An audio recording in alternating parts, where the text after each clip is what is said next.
ICFAI business school में admission लेने के बारे में सोच रहे हो तो ये वीडियो ध्यान से देखो। इक्फाई ग्रुप एक बहुत ही बड़ा और रेप्यूटेड ग्रुप है जिसमें बहुत सारे इंस्टीट्यूट्स आते हैं, जैसे कि इक्फाई टेक जहां पर बीटेक, बीएससी, बीसीए जैसे कोर्सेज ऑफर होते हैं, इक्फाई लॉ स्कूल जहां पर लॉ कोर्सेज ऑफर होते हैं। इनमें से सबसे फेमस माना जाता है इक्फाई बिजनेस स्कूल यानी कि आईबीएस।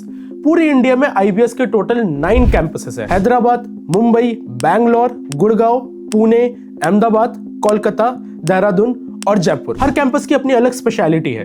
तो क्या आपको इक्फाई बिजनेस स्कूल में एडमिशन लेना चाहिए, और अगर लेना चाहिए तो कौन सा आईबीएस आपके लिए बेस्ट होगा, आज की वीडियो में हम लोग यही डिस्कस करेंगे। Hello guys, welcome back to another video of college search, जहां पर हम लोग ऐसी बातें करते हैं जो आपको एग्जाम, करियर और कॉलेज से रिलेटेड क्वेरीज को सॉल्व करने में हेल्प करता है। तो इक्फाई बिजनेस स्कूल के बारे में बात करें तो सबसे पहली चीज आती है कि इसके जो 9 कैंपस है वहां का प्लेसमेंट सिनेरियो कैसा है, क्योंकि अल्टीमेटली रिटर्न ऑन इन्वेस्टमेंट एक एमबीए डिग्री में सबसे इंपॉर्टेंट चीज मानी जाती है। तो चलिए देखते हैं कि सारे 9 कैंपसेस के एवरेज और हाईएस्ट प्लेसमेंट्स क्या है। सबसे पहले बात करते हैं आईबीएस हैदराबाद के बारे में, जो सबसे फेमस आईबीएस की ब्रांच मानी जाती है। 2024 में आईबीएस हैदराबाद का एवरेज सीटीसी था 9.71 एलपीए और हाईएस्ट पैकेज था 21 एलपीए।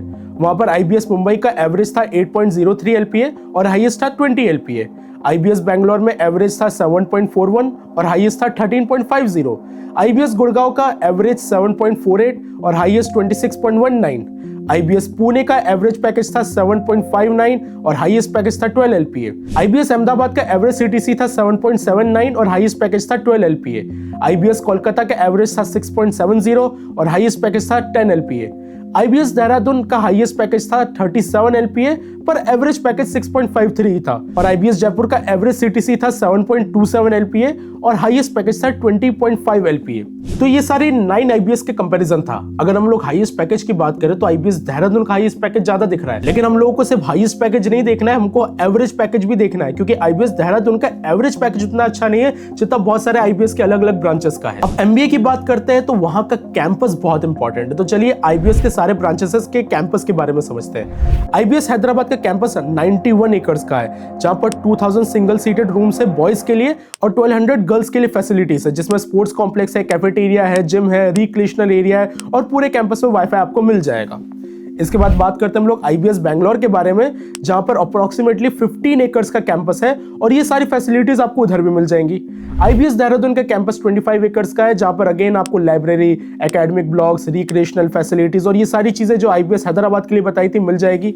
आईबीएस जयपुर का भी सेम सीन है, इनका कैंपस थोड़ा बड़ा है, 40 एकर्स का है, जहां पर आपको laboratory, classroom, cafeteria, student welfare facility सब मिल जाएगी। क्योंकि मैं खुद इक्फाई ग्रुप की जयपुर ब्रांच से पढ़ा हुआ, तो मैं आपको बता सकता हूं कि वहां पर स्पोर्ट्स फैसिलिटी और कैफेटेरिया आपको अच्छे से मिल जाएगा। फिर हम लोग बात करते हैं आईबीएस मुंबई के बारे में। इसका अप्रोक्सीमेटली 10 एकर्स एरिया है और वहां पर सारी फैसिलिटीज मिल जाएगी जो अभी तक हम लोगों ने बाकी आईबीएस के बारे में बात की है। आईबीएस कोलकाता का भी मोर और लेस सेम सीन है, अप्रोक्सीमेटली 10 एकर्स का इनका कैंपस है और सेम फैसिलिटीज यहां भी अवेलेबल है। आईबीएस पुणे का कैंपस अराउंड 20 एकर्स है एंड अगेन सारी फैसिलिटीज जो बाकी आईबीएस के कैंपसेस में बताई थी यहां पर आपको मिल जाएगी। आईबीएस गुड़गांव का कैंपस अप्रोक्सीमेटली 10 एकर्स है एंड आईबीएस अहमदाबाद का कैंपस अराउंड 30 एकर्स है, अगेन सेम फैसिलिटीज जो पहले सबके लिए बताई गई थी। तो ये तो रहा कैंपस के बारे में और प्लेसमेंट के बारे में। अब बात करते हैं कैसे कैसे कंपनीज आती है जो यहाँ पर आपको इंटर्नशिप दिलाएगी और साथ साथ में पैकेज दिलाएगी, क्योंकि हाईएस्ट पैकेज के साथ ये भी मैटर करता है कि कैसे टाइप का ब्रांड उनके पास आ रहा है। आईबीएस हैदराबाद से शुरू करें तो यहाँ पर Google, Deloitte, HDFC bank, ICICI bank जैसे टॉप रिक्रूटर्स आते हैं। आईबीएस मुंबई में Zomato, Deloitte, finance consulting firm जैसे कंपनीज आती हैं। आईबीएस बैंगलोर में इन्फोसिस, टीसीएस, विप्रो, एसेंचर जैसे टेक जायंट्स आते हैं। आईबीएस गुड़गांव में Ernst and young,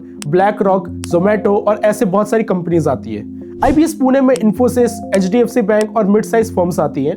IBS Ahmedabad में again HDFC, Coca Cola, Deloitte जैसे रिक्रूटर्स आते हैं। आईबीएस कोलकाता में Axis bank, ICICI bank, Deloitte, HDFC bank आता है। आईबीएस देहरादून में TCS, IndiaMART, Digit, Aditya Birla capital limited जैसी कंपनीज आती हैं।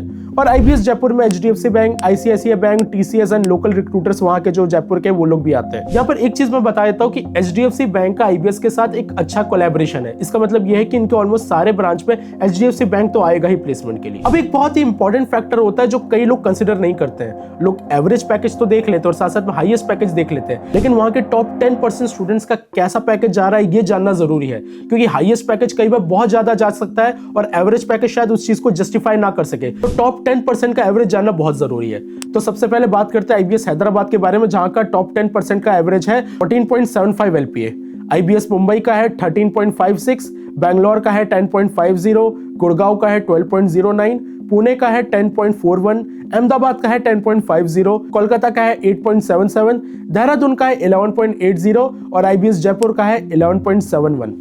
अब मैंने यहाँ पर आपको बहुत सारे डेटा पॉइंट्स बता दिए जिससे पता चल रहा है कि आईबीएस हैदराबाद ज्यादातर चीजों में लीड कर रहा है। एंड ऐसा सही भी, अगर आप इसकी एनआईआरएफ रैंकिंग देखें तो आईबीएस हैदराबाद ही इकलौता कैंपस है जो अब टॉप 40 में आ सकता है। इसका मतलब ये नहीं कि बाकी कैंपस अच्छे पैकेज नहीं दे रहे, ये नंबर तो वो बता रहे हैं, लेकिन हम लोग को एक और चीज जाननी है कि बाहर के लोग इसके बारे में क्या सोचते हैं। तो यहाँ पर अगर आप इसके एनआईआरएफ रैंकिंग की थोड़ी डिटेल्स देखेंगे तो यहाँ एक परसेप्शन का एक कैटेगरी है जिसमें आउट ऑफ 100 रैंकिंग दी जाती है। आउट ऑफ 100 इनको केवल 18.02 मिला है। इसका मतलब ये रहता है कि बाहर के जो रिक्रूटर्स है, बाहर की जो कंपनियां हैं, उनका आईबीएस के बारे में अच्छा परसेप्शन नहीं है। ऑल्दो ये कितना रिलायबल है वो एक अलग डिबेट का टॉपिक है, लेकिन एनआईआरएफ रैंकिंग के अकॉर्डिंग आईबीएस बहुत ज्यादा लोग रिकमेंड नहीं कर रहे हैं, लेकिन फिर भी आईबीएस के रिजल्ट हमको कई बार अच्छे से दिख रहे हैं। तो मैं बेस्ट सॉल्यूशन दूंगा कि अगर आपको कोई आईबीएस अपने लिए डिसाइड करना है तो ये पॉइंट आपका स्टार्टिंग पॉइंट है। ये वीडियो देख के आप डिसाइड कर सकते हैं कि कहाँ का कैंपस, कहाँ का प्लेसमेंट अच्छा है।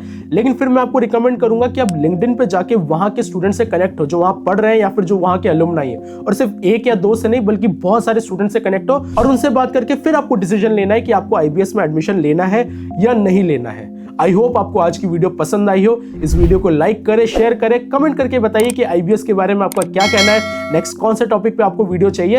एंड आई नो आपको करियर को लेके काफी सारे डाउट हो रहे होंगे, तो नीचे डिस्क्रिप्शन और पिन कमेंट में एक लिंक दी गई है। उस लिंक के फॉर्म को भर के आपको फ्री करियर काउंसलिंग मिलेगी ताकि हम आपकी हेल्प कर सके कि कौन सा करियर पाथ आपके लिए बेस्ट होगा। हम लोग फिर से मिलेंगे अगली वीडियो में, तब तक के लिए स्टे क्यूरियस, कीप लर्निंग।